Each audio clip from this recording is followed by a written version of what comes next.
Imagine this. You're cruising down United Nations Avenue in Gigiri, Nairobi, but forget the bustling city you might expect. Towering trees line both sides of the road, their dense canopy filtering the sun and creating a cool, refreshing tunnel. The air is thick with scent of damp earth and leaves, a welcome change from Nairobi's usual hustle. This verdant path leads me to the World Agroforestry Center, where I'm about to meet Professor Labode Popoola, the CEO of the African Forest Forum, AFF. As I walk the clean cabro path, sunlight dapples through the leaves, casting a beautiful mosaic on the ground. The only sound is the calming chatter of birds hidden high in the branches.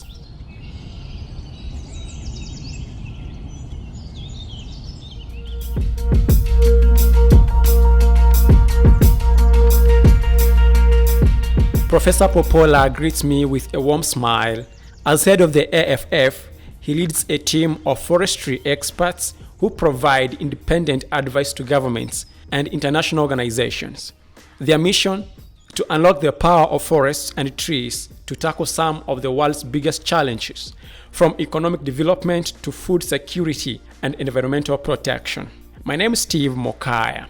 Welcome to this podcast. My name is Labode Popoola. Could be very difficult to pronounce for someone like you. Yeah, but that's what it is. I'm a Nigerian, a professor of forest economics and sustainable development at the University of Ibadan. That's Nigeria's premier university. I've been a professor for going to 23 years now, teaching and researching all my life in the area of forest economics. And of course, these days, there are some contemporary issues in climate and sustainable development. So I'm deeply involved in that subject area also.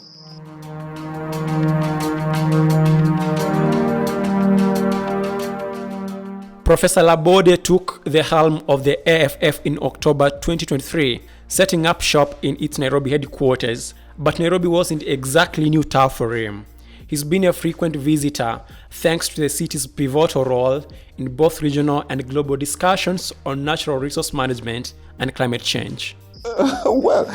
Nairobi is like a second home to me. I've been coming here for some 30 years now.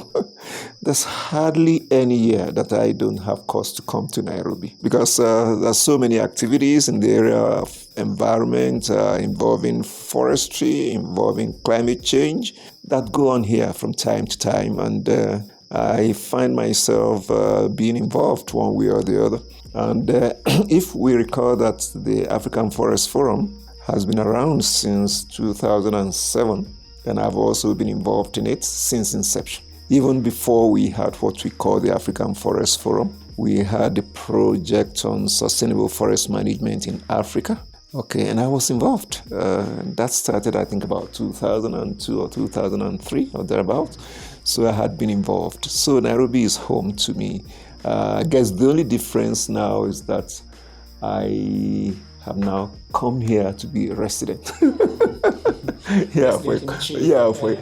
For a couple of years. So that's the difference.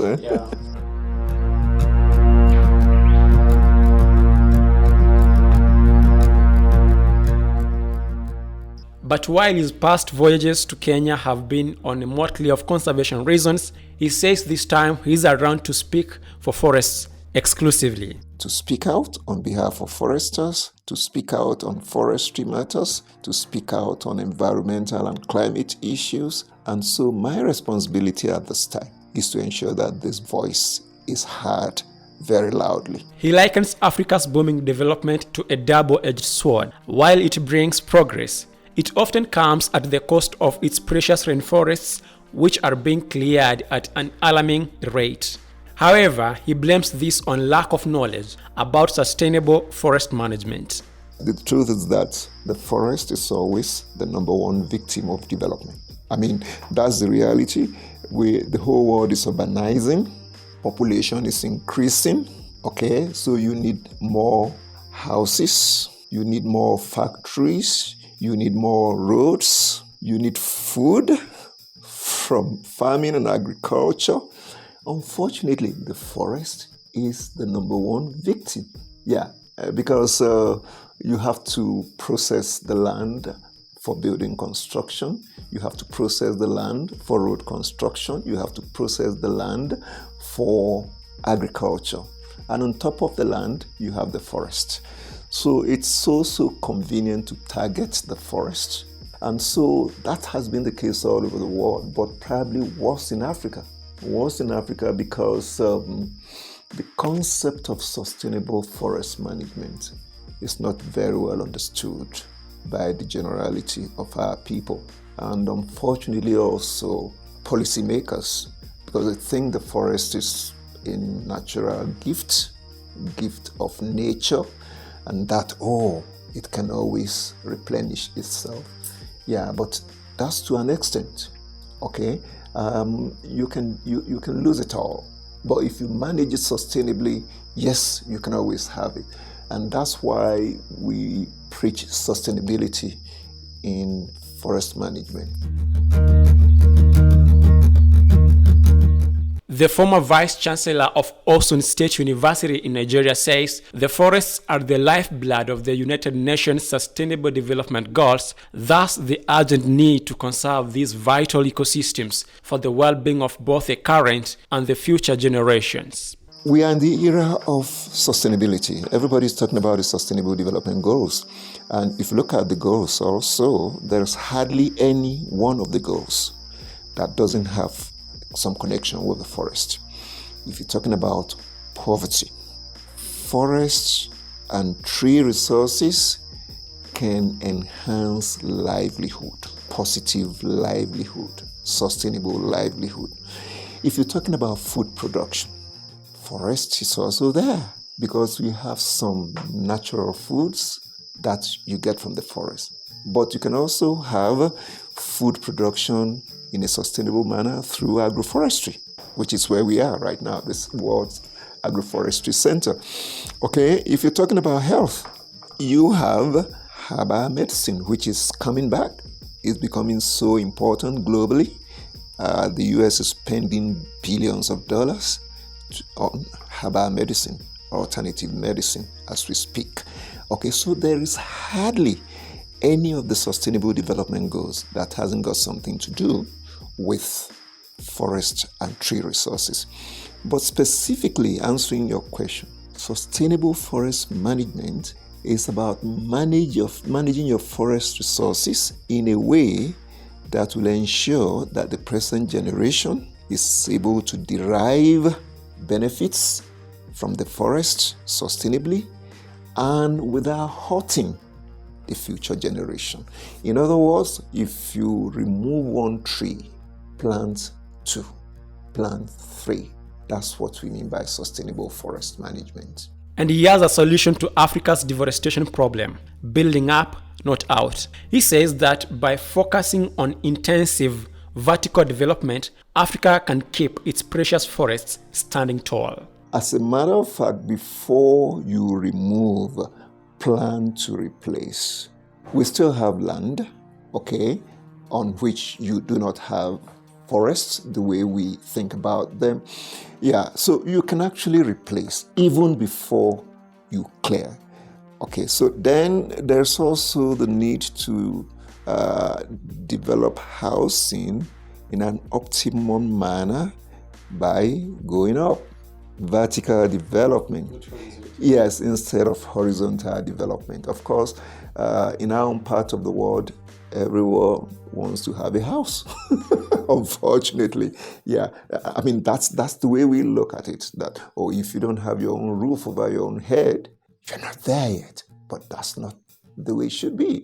I mean, in other parts of the world, you can find a piece of land, maybe half an acre of land, and the structure going up vertically, and you can have 20 landlords on the same area of land. Someone owns the ground floor, another person owns the first floor, and so on and so forth. So we don't have to develop extensively. There are ways of developing intensively, which will guarantee the safety and the sustainability of our forest. And I think we have to get that point. If you clear any forest, the negative impact goes beyond the locality. And if you plant forest, if you conserve forest, the positive impact goes beyond that locality. And that's why we're talking about carbon markets now. Why is it that people in the Western world, Europe, America, are buying up forests in our own parts of the world just to be able to tie down the benefits by way of carbon markets? So the impact, whether it is positive or negative, goes beyond the locality where the forest is. He says African city dwellers should learn from indigenous communities in their rural areas. These folks, he says, have been protecting sacred forests for centuries, and their secret weapon is agroforestry. You see, unfortunately, we are the ones influencing the villages, the indigenous people, negatively. People from the cities, the upper class people. The indigenous knowledge that we know appreciates conservation a lot. For example, I don't know if it happens in Kenya, but I know it happens in many African communities. There's something called sacred forest. I don't know if you have heard about it.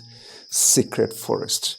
You know, oftentimes we attach some mysticism to it, but no, it's about conservation. It's about sustaining livelihood and sustaining life. Every community has a sacred forest. You think they go there to worship? No. But it's actually about the sustainability of lives in those localities. So the indigenous people know how they conserve. Even if you look at their farming systems is such that they retain trees, within their farmlands. So it's we, the upper class people, the so-called enlightened people, that think, we can only have agriculture by clearing a large expanse of land. We can only have a good livelihood by having our own space without vegetation, everywhere concrete. But the good thing is that I guess people are realizing this because of awareness.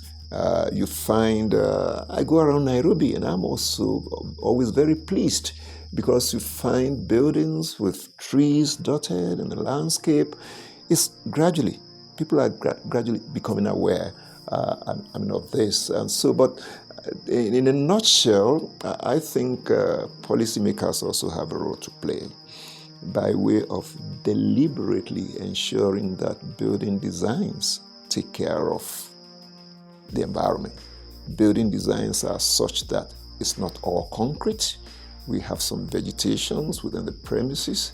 Urban and regional planning must take care of environmental factors. He says towns and cities across Africa are choking on toxic air and overflowing with floods because of one culprit: vanishing trees. He says we've been chopping down nature's superheroes who used to soak up pollution and prevent overflowing of rivers. You find flooding ravaging communities now is because we have been removing trees. Because watershed management, can you manage a watershed without trees? When you have water from rains, trees act as a brake. So they don't touch the ground with the force of the rain. So trees act as a barrier. Then apart from that, there is also infiltration that goes on. The roots have roles that they play in ensuring that the force of the movement of water is reduced, is balanced in a way that it will not result in flooding. And of course, if you also have a flood-prone terrain, planting trees in such areas can also manage the locality to ensure that flood is reduced, the tendency for flood is reduced. Imagine if there are no trees. How would you purify the toxic air from fumes, from automobiles, from industries? So is the oxygen that helps to neutralize this. And without forest. Without trees, you cannot talk about oxygen.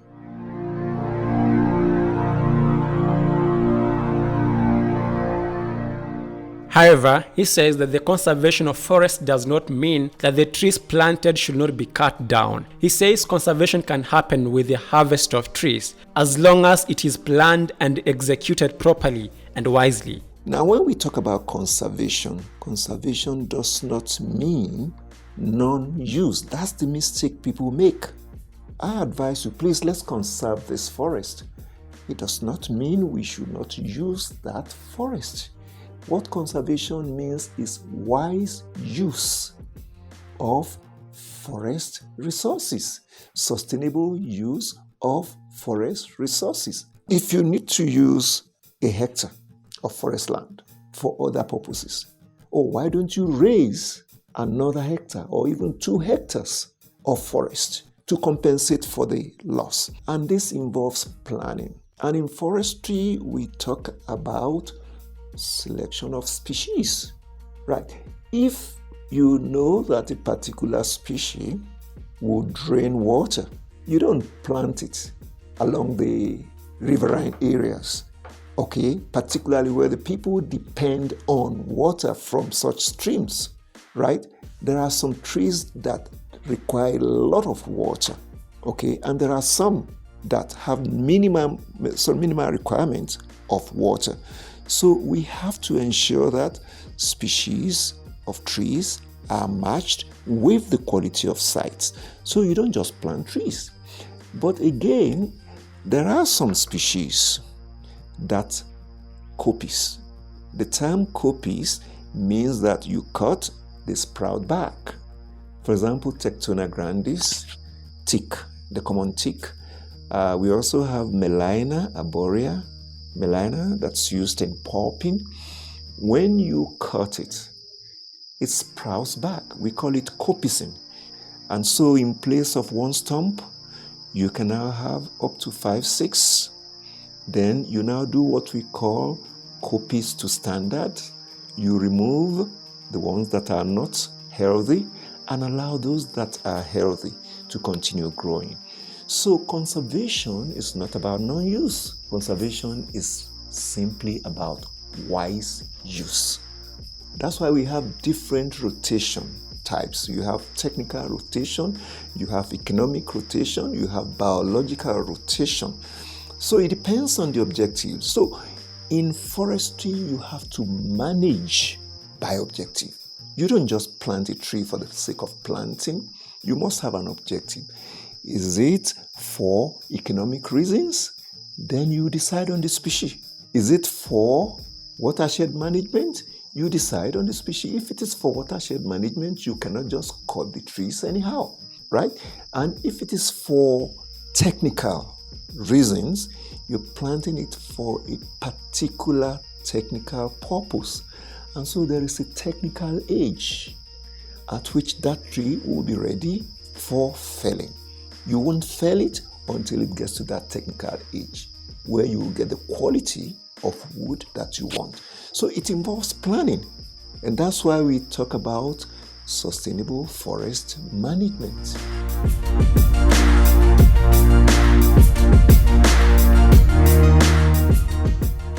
Professor says that most of the climate change impacts that Africa and the world are experiencing today, including drying of wetlands, can be solved by planting and growing trees. Part of the problems of climate change that we have is the removal of forest cover, a major part of it.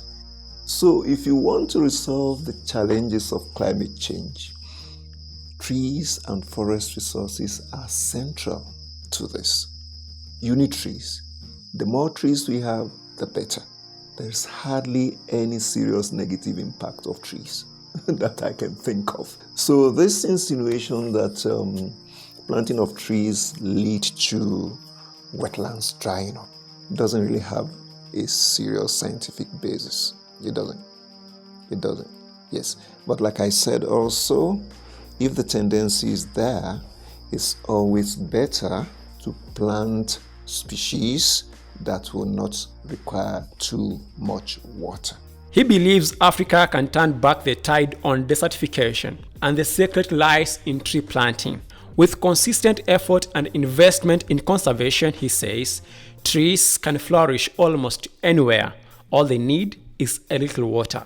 Trees will survive virtually everywhere, but of course the growth rate will be different from maybe a humid lowland area, very close to the ocean, West Africa, for example. The growth will be a lot better than when you move to the savannah, then moving to the Sahel. Yeah, the growth pattern will be different. But a critical factor is water. Actually, some stories have it that places that are today arid used to have trees. You can convert a forest to a desert if you do it consistently. So most likely, those places had forests. But anthropogenic factors, human factors, turn them to arid areas. Okay, so it's possible to convert a forest into an arid area, just like it's possible to also introduce forest into arid localities. But of course, it takes a lot of effort, it takes a lot of resources to be able to get this done. And I know that I think President Gaddafi attempted that in Libya. Yes, he attempted that in Libya. Even with its current conservation challenges, he says, Kenya is a good example of how forests can be managed. He attributes this success to the late Professor Wangari Maathai, who won a Nobel Peace Prize for championing sustainable development and the conservation of forests. Kenya is doing much better in the area of forestry and forest management than Nigeria. That I can say. Yeah, of course, things can get better. The rate at which forests are being removed in Nigeria is alarming compared to Kenya. To a large extent, there's a lot of values, maybe because of these international organizations. UNEP is here, ICRAF is here, AFF is here, and of course, you had somebody who fought and was recognized globally for saving this very important forest, which is almost at the heart of Nairobi now. I imagine if the Karura forest had been removed, the environment wouldn't have been the same as we have it now. So yes, answering your question directly, I think Kenya is doing better than Nigeria. Unfortunately, Nigeria has better opportunity with a landmass of almost 1 million kilometers square. We still have areas that are unforested that can still be converted to forest rather than removing forested areas, which we are doing right now. And one of the problems that Nigeria has, which I'm sure Kenya doesn't have, is the fact that we have so many ungoverned spaces in our forest land. Yeah, what do I mean by ungoverned spaces? Every forest, particularly public forest, is supposed to have a management plan. That is lacking in many of our forests in Nigeria. Okay? Every forest is supposed to have a management. In other words, the Forest Service is supposed to be looking after this forest. There should be forest guards. There should be forest managers. Unfortunately, we are losing much of that. So the forests are now like hideouts for criminals. I'm seeing Kenya as a good model of how forests should be managed. They're not there. Not 100%, not even 70%, but not doing badly.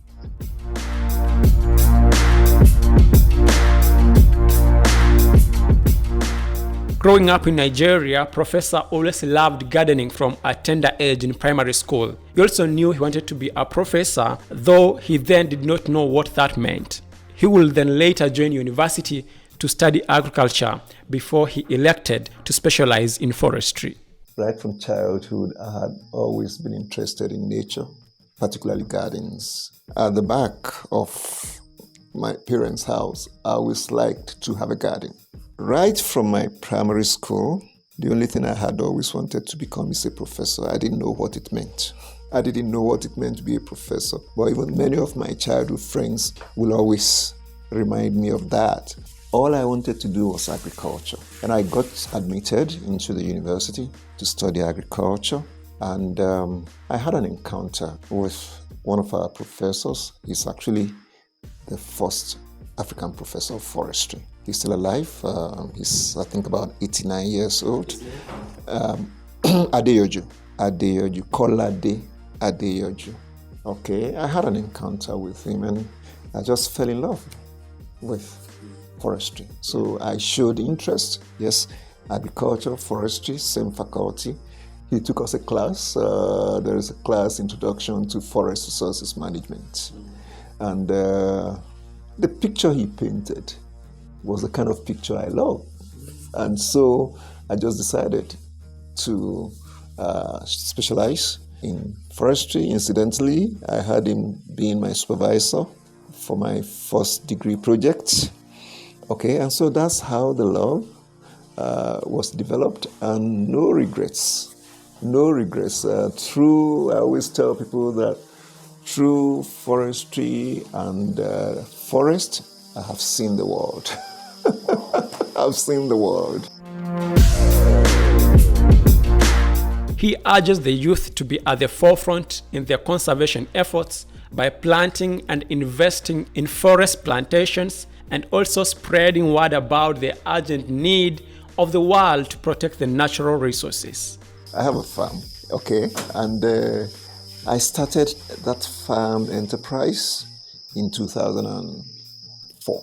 But unfortunately, I didn't start planting trees until several years after, when I was actually about 51 years. And each time I watch that clip, I regret that, I trained as a forester.